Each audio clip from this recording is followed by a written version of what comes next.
Hey everyone, welcome to Bible History Journey. Wherever you're watching from the USA, UK, Canada, Europe, Africa, or Asia, thank you for being here. Have you ever stopped and wondered, how did the Bible actually survive all the way to us today? I mean, think about it. No original manuscript exists anymore, not a single one. So how can we be sure that what we're reading today is really the same message written thousands of years ago?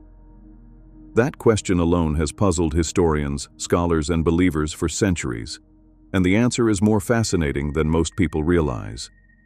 If you enjoy stories like this, where history and the Bible come together in a real way, go ahead and hit subscribe.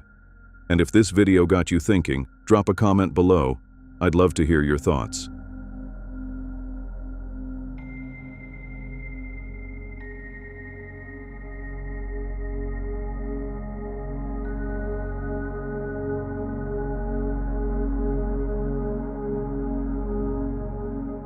Isaiah chapter 40 verse 8 says, "The grass withers, the flower fades, but the word of our God stands forever."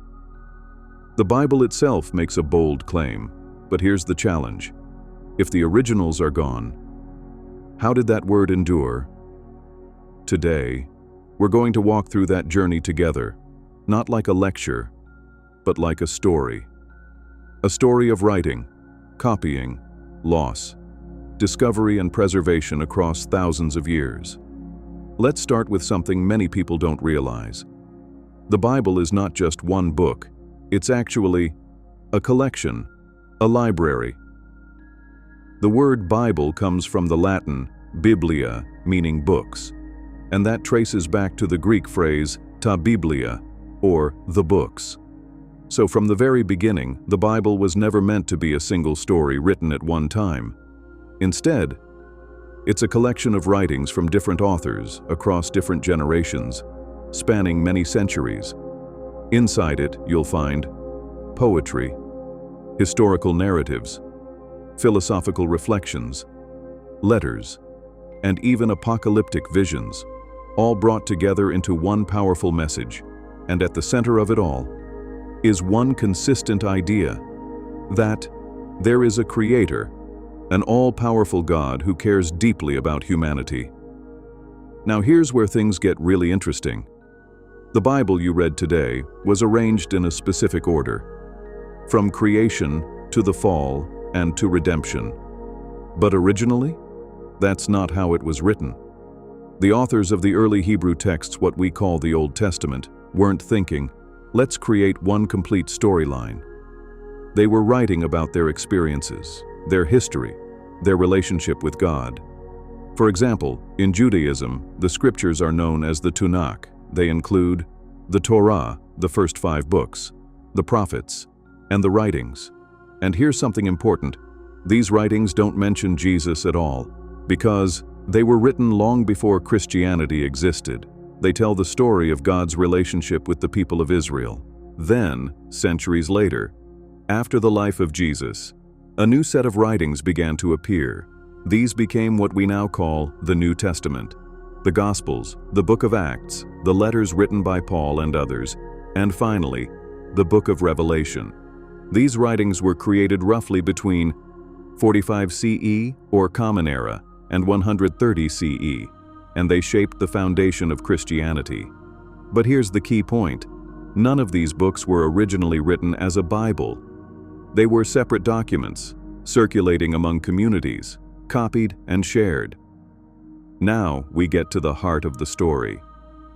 How did these writings survive? The answer is simple, but incredible. People copied them by hand over and over again.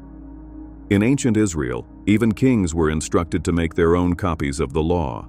The Levites were given the responsibility to preserve and teach it.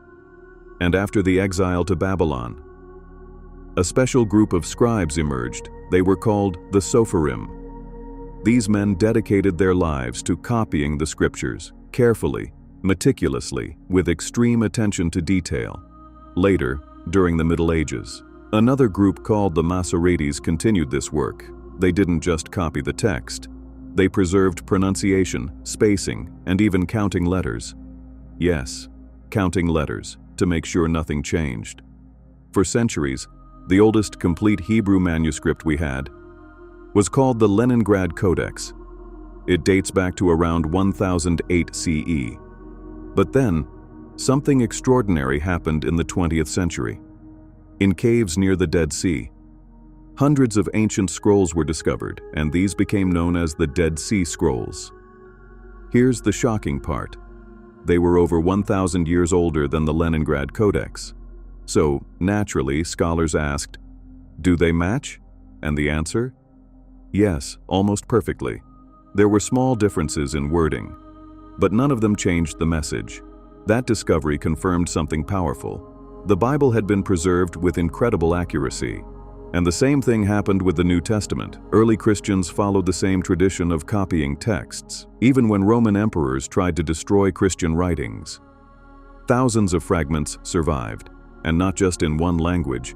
They were translated into Latin, Syria, Coptic, Armenian, Ethiopic, which means the message spread everywhere. Now here's a fair question.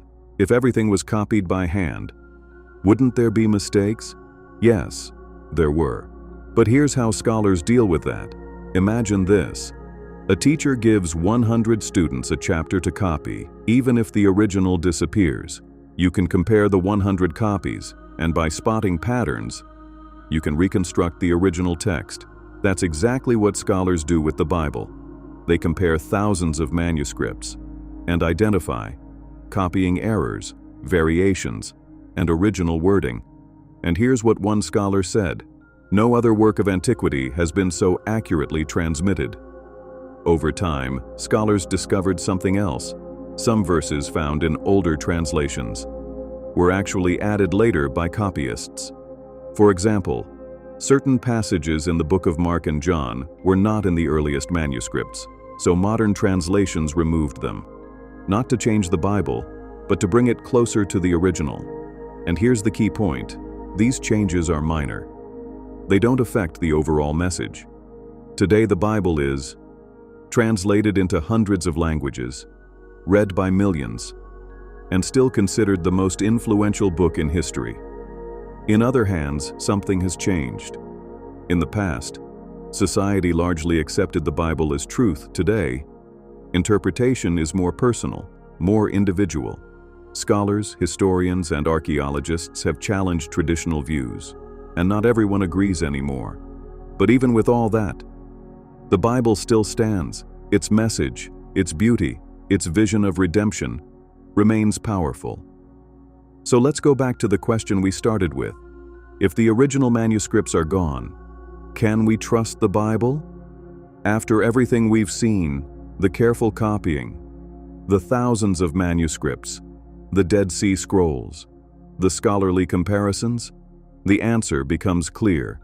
Not only has the Bible survived, it has been preserved with a level of accuracy that is unmatched in ancient history, and maybe that's why that ancient statement still echoes today. The word of our God endures forever. If this made you see the Bible differently, let me know in the comments. And if you want more deep stories like this, hit subscribe, because there's a lot more history behind the Bible that most people have never heard.